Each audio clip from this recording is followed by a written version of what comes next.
जय श्री राम। पिछले वीडियो में हम बात कर रहे थे कि हनुमान जी पूरी लंका को जला देते हैं और आग बुझा के सीता जी के सामने जाकर खड़े हो जाते हैं। अब देखते हैं कि आगे उनके बीच में क्या बातचीत होती है। मातु मोहि दीजे कछु चीन्हा, जैसे रघुनायक मोहि दीना। चूड़ामणि उतारी तब दयौ, हर्ष समेत पवन सुत लयौ। हनुमान जी सीता जी से कहते हैं कि हे माता, मुझे भी ऐसा कुछ परिचय का चिन्ह दीजिए जैसा रघुनाथ जी ने आपके लिए भेजा है। ये सुनकर सीता जी अपनी चूड़ामणि जो उनके पास बची पड़ी होती है वो उतार कर दे देती हैं और हनुमान जी उसको हर्ष समेत ग्रहण करते हैं, उसको हर्ष समेत हाथ में पकड़ लेते हैं।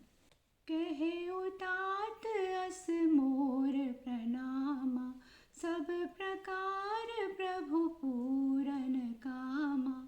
दीन दयाल बिरदु संभारी, हरहु नाथ मम संकट भारी। सीता जी हनुमान जी से कहती है कि हे हनुमान, हे तात, कुछ इस तरह से मेरा प्रणाम निवेदन श्री रामचंद्र जी से कहना। उनसे कहना कि मैं जानती हूँ कि आप हर तरह से कामना से रहित हैं, लेकिन फिर भी आप दुखियों पर दया करने वाले हैं। तो आप इसी बिरद को ध्यान में रखकर मेरी तरफ देखिए और मुझे इस संकट से बाहर निकालिए।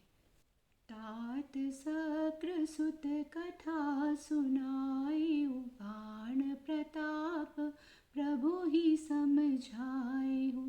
मास दिवस महुनाथ नावा, तो पुनि मोहि जियत नहीं पावा। सीता जी कहती हैं कि हे तात, श्री रामचंद्र जी को इंद्रपुत्र जयन की कथा का स्मरण कराना और उनसे कहना कि अगर 1 महीने के अंदर वो नहीं आए तो मुझे जीत ही नहीं पाएंगे। कहो कभी के ही विधि राखो प्राणा, तुम हो तात कहत अब जाना। तो ही देखी सीतली भई छाती, पुनि मोह कहो सोई दिनो सो राती। सीता जी हनुमान जी को, श्री रामचंद्र जी को उनके बाणों के प्रताप का स्मरण कराने के लिए कहती है। वो कहती है कि हे तात, कहो मैं किस तरह से अपने प्राण रखूं। तुम भी तो अब जाने के लिए कह रहे हो। तुम्हें देखकर मेरी छाती थोड़ी सी शीतल हुई थी, मुझे थोड़ी सी शांति मिली थी। अब तुम भी जाने के लिए कह रहे हो। मैं करूँ तो क्या करूँ? मेरे लिए तो अब वही दिन और वही रात फिर से। जनक सुतई समुझाई करी, बहु विधि धीरजु दीना। चरण शरण सिरुनाई कपि, गवनु राम पही कीना। हनुमान जी सीता जी को समझाकर बहुत प्रकार से धीरज देकर फिर रामचंद्र जी के पास जाने के लिए निकल जाते हैं। चलत महाधुनि गरजसी भारी, गर्भ स्रवहि सुनि निशिचर नारी। नाधि सिंधु एहि पारहि आवा, शब्द किलकिला कपि न सुनावा। चलते समय श्री हनुमान जी ने इतनी जोर से इतनी भारी गर्जना की कि राक्षसों की सारी स्त्रियों के गर्भ गिरने लगे। हनुमान जी सिंधु को लांग कर वापस इस तरफ आ गए और हर्ष वाला एक किलकिलाहट वाला ध्वनि उन्होंने सुनाया अपने दोस्तों को बुलाने के लिए। हर्षे सब बिलो की हनुमाना, नूतन जन्म कपिन तब जाना। मुख प्रसन्न तन तेज विराजा, कीन्हे सी रामचंद्र कर काजा। हनुमान जी को देखकर उनके सारे दोस्त, सारे वानर गण हर्षित हो गए। उन्होंने अपने समझा कि हमारा पुनर्जन्म हुआ है।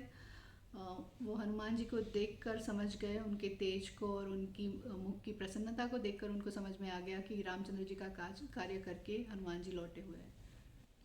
मिले सकल अति भय सुखारी, तलफत मीन पाम जिमि बारी। चले हर्षि रघुनायक पासा, पूछत कहत नवल इतिहासा। तब मधुबन भीतर सब आए, अंगद सम्मत मधुफल खाए। रखवारे जब जब बरजन लागे, मुष्टि प्रहार हनत सब भागे। हनुमान जी से मिलकर उनके मित्रगण बहुत ही प्रसन्न हुए। जिस प्रकार से तड़पती हुई मछली जल को देखकर नए जीवन का अनुभव करती है, उस प्रकार से वो अनुभव कर रहे थे। सारे मित्रगण हनुमान जी से सारा इतिहास पूछते हुए हनुमान जी को रघुनाथ के पास लेकर जा रहे हैं। पूछ रहे हैं कि आपने क्या क्या किया, वहाँ पे क्या क्या हुआ, सब बताओ। इस प्रकार से बातें करते हुए सब लोग मधुबन के भीतर आते हैं और अंगद की सम्मति से मधुबन के मधुर फल खाने लगते हैं। जब मधुबन के रखवाले उनके पास आते हैं तो उन्हें घूसों से मार के भगा दिया उन्होंने। जाई पुकारे ते सब, बन उजारे जुबराज, सुनि सुग्रीव हर्ष कपि, करियाई प्रभु काज। सारे रखवालों ने जाकर सुग्रीव जी से कहा कि महाराज युवराज वन को उजाड़ रहे हैं। ये सुनकर सुग्रीव बहुत ही हर्षित होते हैं। वो जान जाते हैं कि हनुमान जी और सारे वानर श्री रामचंद्र जी का काज करके वापस आ रहे हैं। जो न होती सीता सुधि पाई, मधुबन के फल सकहि की खाई। एहि विधि मन विचार कर राजा, आई गए कपि सहित समाजा। अगर सीता जी को नहीं खोज पाए होते तो क्या ये सब वानर मधुबन के फल खा सकते थे? यही विचार सुग्रीव जी मन में कर रहे होते हैं। उसी समय पूरा वानरों का गण, वानरों का समाज वहाँ पे आके उपस्थित होता है। नाथ काज कीन्हे हनुमाना, राखे सकल कपिन के प्राणा। सुनि सुग्रीव बहुरि तेहि मिलयो, कपिन सहित रघुपति पहि चलयो। वानरों ने सुग्रीव जी से कहा कि हे नाथ, हनुमान जी ने रामचंद्र जी का काज करके हम सब वानरों के प्राण बचा लिए। ये सुनकर सुग्रीव हनुमान जी से फिर से मिलते हैं और उनको लेकर रघुनाथ जी के पास जाने के लिए निकलते हैं। राम कपिन जब आवत देखा, कि काज मन हर्ष विशेषा। फटिक सिला बैठे दो भाई, परे सकल कपि चरण निजाई। श्री रामचंद्र जी ने जब वानर दल को आते हुए देखा तो उन्हें समझ में आ गया कि उनका कार्य करके वो लोग आ रहे हैं। श्री रामचंद्र जी को बहुत ही हर्ष हुआ और सारे वानर दल श्री रामचंद्र जी के पास जाकर उनके चरण पकड़ते हैं। दोनों भाइयों का वर्णन है कि वो दोनों एक पत्थर की शिला के ऊपर बैठे हुए हैं। प्रीति सहित सब भेटे, रघुपति करुणा पूंज। पूछी कुशल नाथ अब, कुशल देखी पद कंज। श्री रामचंद्र जी उनसे बहुत ही प्यार से मिलते हैं और उनको उनकी कुशलता पूछते हैं। तब सब कहते हैं कि आपके चरण कमलों के दर्शन पाकर हम लोग बहुत ही कुशल हुए। जामवंत कह सुनु रघुराया, जा पर नाथ करहु तुम दाया। ताहि सदा शुभ कुशल निरंतर, सुर नर मुनि प्रसन्नताओ पर। कोई विजय बिनय गुण सागर, तास सुज सुत्रय लोक उजागर।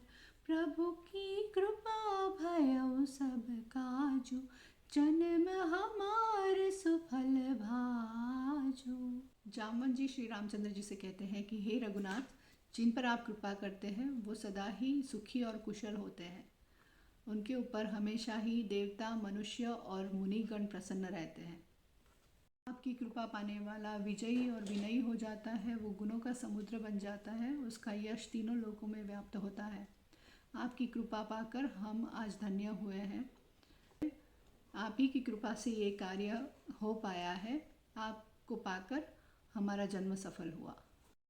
नाथ पवन सुत कीन्ही जो करनी, सहस मुख न जाई सो भरनी।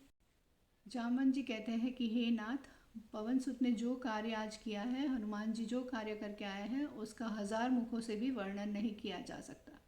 सुनत कृपा निधि मन मुस्काए, पुनि हनुमान हरषि अलाए। कहु तात के ही भांति जानकी, रहति करति रक्षा स्वप्राण की। जामवंत जी श्री रामचंद्र जी को हनुमान जी जो भी कार्य करके आए हैं उसकी कथा सुनाते हैं, तो हनुमान जी की बातें सुनकर श्री रामचंद्र जी बहुत ही खुश होते हैं और उन्हें हृदय से लगाते हैं और उनसे पूछते हैं कि कहो हनुमान, किस तरह से सीता वहाँ पे रह रही है और किस प्रकार से अपने प्राणों की रक्षा कर रही है। अब हनुमान जी श्री रामचंद्र जी के आगे सीता जी की दुविधा का वर्णन किस तरह से करते हैं जानते हैं अगले वीडियो के माध्यम से। तब तक के लिए जय श्री राम।